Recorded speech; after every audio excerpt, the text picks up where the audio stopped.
কৈছে যে ভাৰত ৰাষ্ট্ৰই আমাৰ দেশৰ নাগৰিকক নিৰাপত্তা দিব নোৱাৰে নাগৰিকে নিজৰ নিৰাপত্তা নিজে দি ল'ব লাগিব তেতিয়াহ'লে ভাৰতৰ গৃহ বিভাগ ফেইল আৰু অসমৰ গৃহমন্ত্ৰী হিচাপে তেওঁ সম্পূৰ্ণৰূপে ফেইল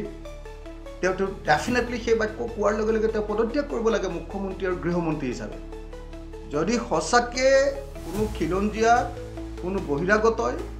কোনো খিলঞ্জীয়াক যদিহে কোনো বিদেশীয়ে আক্ৰমণ কৰিছে বা সন্দেহযুক্ত বিদেশীয়ে আক্ৰমণ কৰিছে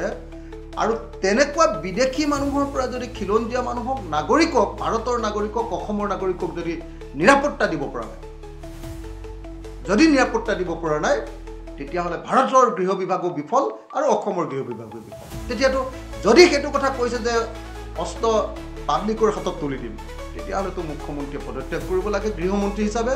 তেওঁ আৰু শাসনত থকাৰ কোনো অধিকাৰ নাই তেওঁ কোনো নৈতিক অধিকাৰ নাই আজিৰ দিনটোতে অসমৰ মুখ্যমন্ত্ৰীয়ে পদত্যাগ কৰিব লাগে 24 ঘণ্টাৰ ভিতৰত তেওঁ পদত্যাগ কৰিব লাগে আৰু তেওঁ ব্যৰ্থতা স্বীকাৰ কৰি কৈ দিব লাগে যে আমি অসমৰ মানুহক আৰু নিৰাপত্তা